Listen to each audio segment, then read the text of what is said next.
Oke, kita semua tahu lah ya gimana rasanya berurusan sama birokrasi di Indonesia. Nah, kali ini kita akan coba bedah rencana besar dari pemerintah untuk mengubah total wajah pelayanan publik kita. Langsung aja kita mulai? Hayo, ngaku, siapa yang gak familiar sama kalimat ini? Rasanya ini udah jadi semacam mantra yang kita semua tahu dan jujur aja bikin frustasi banget. Nah, dari sinilah kita akan mulai pembahasan kita. Dan rasa frustrasi ini tuh bukan cuma curhatan kita doang loh. Ternyata pemerintah sendiri juga mengakui kalau ini tuh masalah serius yang emang harus diberesin. Coba deh kita lihat, masalahnya apa aja sih sebenarnya? Nah, ini yang menarik. Poin-poin di sini, ini bukan dari omongan orang di warung kopi ya. Ini justru potret birokrasi yang diakui oleh pemerintah sendiri dalam penilaian mereka. Jadi, mulai dari layanan yang kualitasnya rendah, proses yang ribet dan lambat, ya inilah yang mau diubah. Oke, setelah lihat realita yang bikin pusing tadi, sekarang kita coba lihat sisi lainnya. Kita lihat apa sih yang seharusnya terjadi, apa janji dasar negara kita. Kontrasnya bakal kelihatan banget. Jadi intinya begini, menurut UUD 1945, salah satu tujuan negara itu memajukan kesejahteraan umum. Artinya, pelayanan publik yang bagus itu bukan hadiah atau bonus, tapi hak kita sebagai warga negara. Itu udah kewajiban negara. Titik.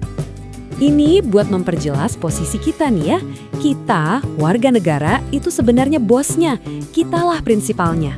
Nah, aparatur sipil negara atau ASN itu tugasnya melayani kita. Kenapa? Ya karena semua fasilitas dan gaji mereka itu kan dibayar pakai uang pajak kita semua. Terus pertanyaannya, gimana caranya pemerintah mau nutup jurang yang lebar banget antara janji konstitusi dan kenyataan di lapangan itu? Nah, jawabannya ada di sebuah cetak biru atau blueprint strategis yang baru. Coba catat tanggal ini, 27 Juli 2021. Ini jadi momen penting banget karena di hari itu Presiden Joko Widodo meluncurkan sebuah kerangka kerja baru.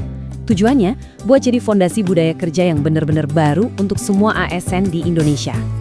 Dan inilah jantung dari blueprint itu. Sebuah akronim yang gampang diingat, berakhlak. Ini singkatan dari 7 nilai inti yang wajib dipegang sama setiap ASN. Semuanya penting tentu aja. Tapi untuk pembahasan kali ini, kita bakal fokus ke yang paling dasar. Pilar pertamanya, yaitu berorientasi pelayanan. Jadi, apa sih artinya berorientasi pelayanan? Ini bukan cuma soal ngerjain tugas ya, tapi lebih ke sebuah komitmen. Komitmen buat apa? Buat kasih pelayanan prima yang tujuannya cuma satu, kepuasan masyarakat. Ini benar-benar pergeseran cara pikir. Dari yang tadinya yang penting tugas selesai, jadi yang penting masyarakat puas. Tapi komitmen kan kedengarannya gede banget ya, abstrak gitu. Gimana cara nerapinya sehari-hari? Nah, untungnya pemerintah udah mecah ini jadi 3 aturan main yang lebih gampang dicerna dan dipraktekkan. Aturan pertama ini mengubah segalanya. ASN itu nggak boleh lagi pasif, cuma nungguin orang datang. Mereka harus proaktif, mereka harus jadi pendengar yang baik, benar-benar paham apa sih kebutuhan masyarakat, terus penuhi kebutuhan itu. Intinya, pelayanan pakai empati.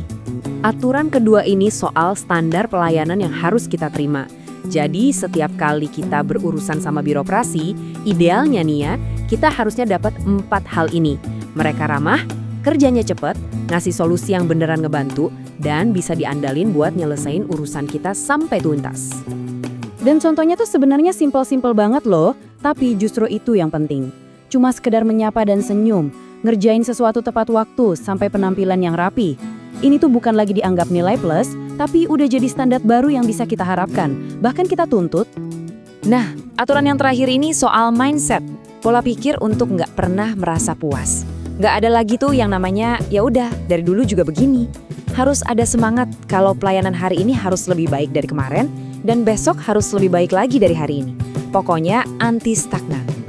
Oke, sekarang kita coba zoom out sedikit, lihat gambaran besarnya. Semua perubahan perilaku individu tadi itu sebenarnya nyambung ke sebuah ambisi nasional yang jauh lebih besar. Apa itu? Inovasi. Penting banget buat kita tahu kalau semua ini bukan program dadakan ya. Ini bagian dari sebuah grand design reformasi birokrasi yang udah jalan dari tahun 2010. Dan sekarang, kita ada di fase-fase terakhir yang paling krusial buat mencapai target utama di tahun 2025 yaitu pemerintahan kelas dunia.